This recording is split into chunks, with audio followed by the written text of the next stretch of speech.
Misafirler, şimdi de sizleri büyük emekler sarf edilerek hazırlanan sinevizyon gösterimimizle baş başa bırakıyorum.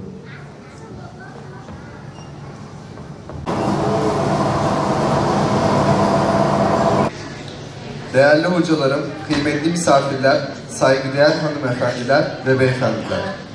Hazreti Ali radıyallahu anh'ı anma programımıza hepiniz hoş geldiniz, sefalar getirdiniz. Öncelikle sizlere program akışımızı sunmak istiyorum. Programımız kelamların en güzeli olan Kur'an-ı Kerim tilavetiyle başlayacak. Ardından Hazreti Ali radıyallahu anh'ı anlatan bir sinevizyon gösterimimiz olacaktır. Son olarak da günün önemine binaen yapacakları konuşma için gazeteci yazar Özkan Yaman hocamız sizlere hitap edecekler. Programımızı kelamların en güzeliyle başlatacağız inşallah. Kur'an-ı Kerim tilaveti için Mahmut Öztürk hocamızı sahneye davet ediyorum. Euzu billahi mineşşeytanirracim.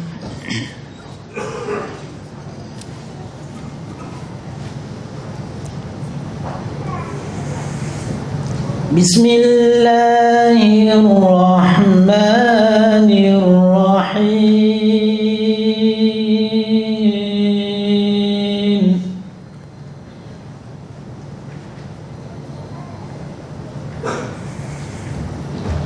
İnna fetahna leke fethan mubina.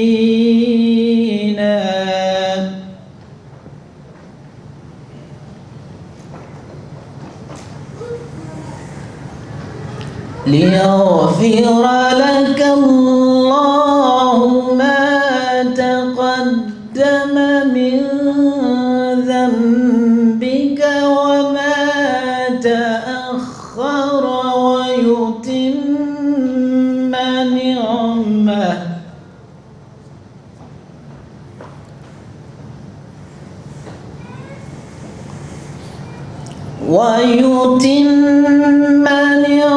نعمته عليك ويهديك صراطا مستقيما. Peygamberlik verildiği zaman ilk inanan kimdir? Hatice annemiz.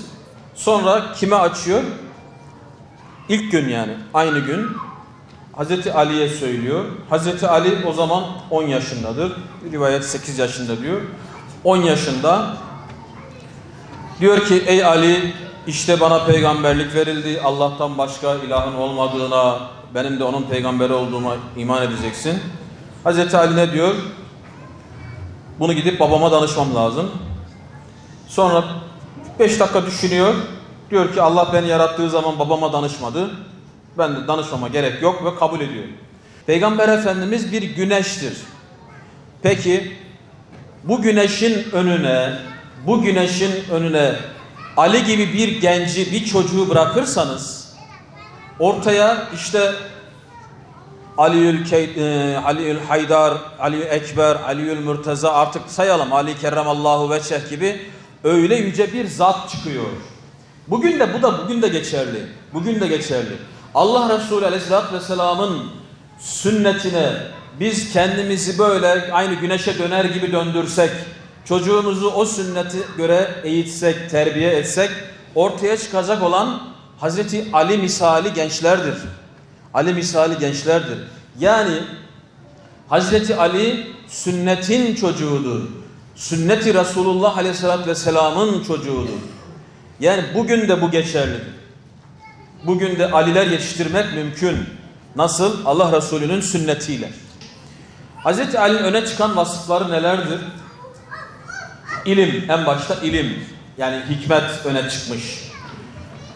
Hazreti Ali Yemen'e gönderildiği zaman, yani Peygamber Efendimiz hayattadır. Yani o zaman Yemen'e gönderildiği zaman fetva vermekle görevlidir. Yani kadılıkla da görevlidir.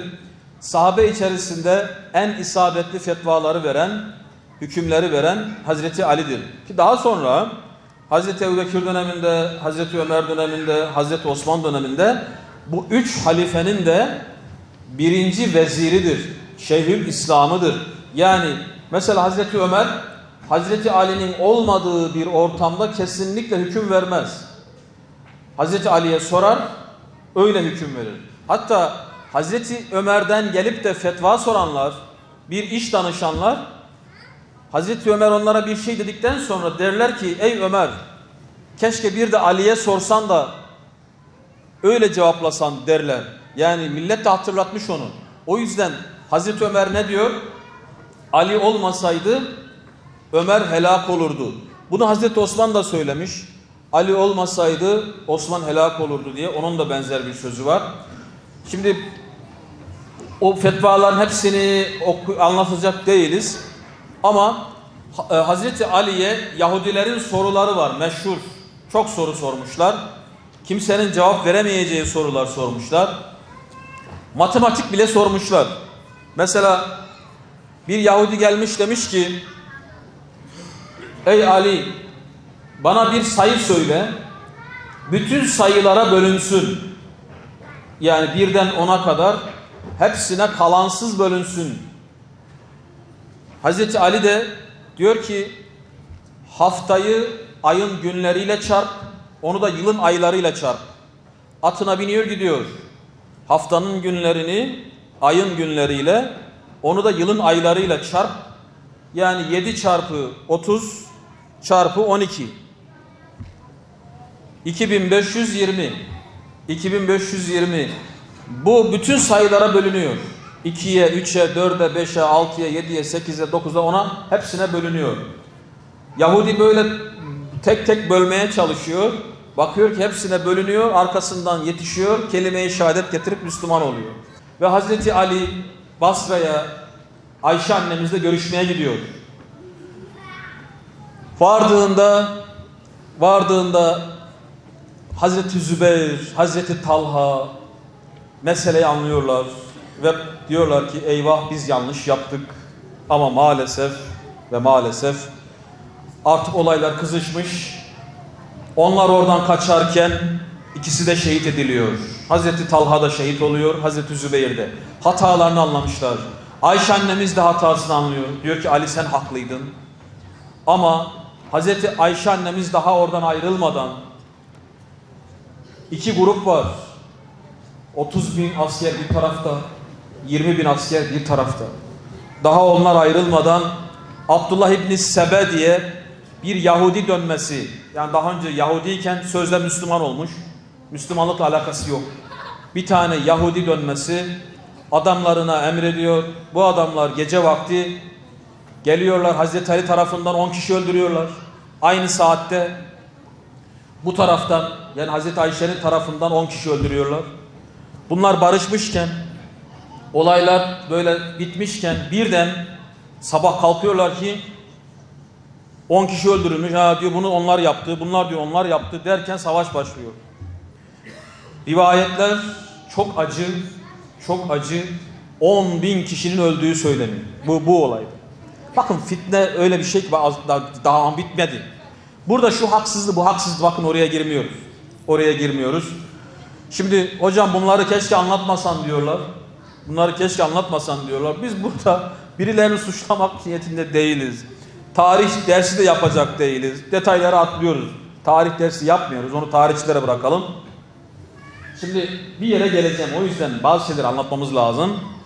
Birilerini kötülemek maksadıyla değil. Ardından Sıffin Savaşı oluyor. Sıffin Savaşı'nda Hazreti Ali Efendimiz Muaviye'yi ikna etmek için 3 ay boyunca heyet gönderiyor. 3 ay boyunca her gün bir elçi gidiyor. Bak yapmayalım, etmeyelim. Ve maalesef Sıffin Savaşı'nda da rakamlar önemli değil. Binlerce Müslüman. Şimdi Hakem olayı var. Hakem olayında Sıffin Savaşı'nda biliyorsunuz Şamlı askerler yeniliyorlar. Yani Muaviye'nin ordusu yeniliyor. Tam yenilecekken akıllarına bir şey geliyor. Ne? Kur'an'ı mızrakların ucuna takmak. Kur'an'ı mızrakların ucuna takınca Şamlılar Hazreti Ali'nin ordusu çözülüyor. Diyorlar ki ey Ali, bak bunlar Kur'an'ı savunuyormuş.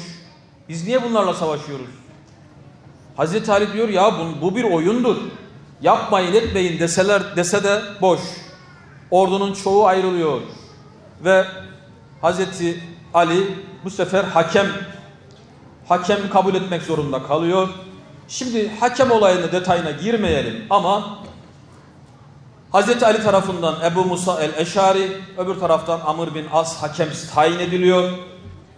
Bu sefer de keşke bitse burada. Burada da bitmiyor. Bu sefer Hazreti Ali'nin ordusundan 5000 kişi diyorlar ki ey Ali, açık bir ayet var. İnil hükmü illa lillah. Değil mi? Yusuf suresinde. İnil hükmü illa lillah. Hüküm ancak Allah'ındır. Sen nasıl olur da hakemi kabul edersin? Bu insanlar hakem olamaz. Hakem Allah'tır. Sen diyor hakemi kabul ettin. Sen diyor dinden çıktın. Sen kafir oldun. Haşa. Hazreti Ali'nin ordusundan 5000 kişi böyle diyerek ayrılıyor. Ya yapmayın, etmeyin filan, bu nasıl bir şeydir? İstediği kadar söyle. Fitneler öyle çabuk yayılıyor ki binlerce insan. Hazreti Ali Efendimiz bunları ikna etmek için çok uğraşıyor. Belki içlerinden bir kısmı ikna oluyor ama artık savaş şart oluyor. Neden şart oluyor biliyor musunuz? Bu hariciler, işte bunlara harici deniyor biliyorsunuz. Bu hariciler tutmuşlar, Medine'den gelen yolun üzerine gözetlemeci koymuşlar. Yani asker koymuşlar. Yoldan kim geliyor? Habbab bin Eret'in oğlu Abdullah İbni Habbab hanımıyla geliyor, çocuklarıyla geliyor. Durduruyorlar bu hariciler. Diyorlar ki Ebu Bekir hakkında ne diyorsun? Ömer hakkında ne diyorsun? İyi. Ali hakkında ne diyorsun? Bu Habbab'ın oğlu Abdullah diyor ki Ali de çok iyidir. Ali şöyle faziletlidir, şöyle üstündür filan. Boynunda da diyor Kur'an asılı.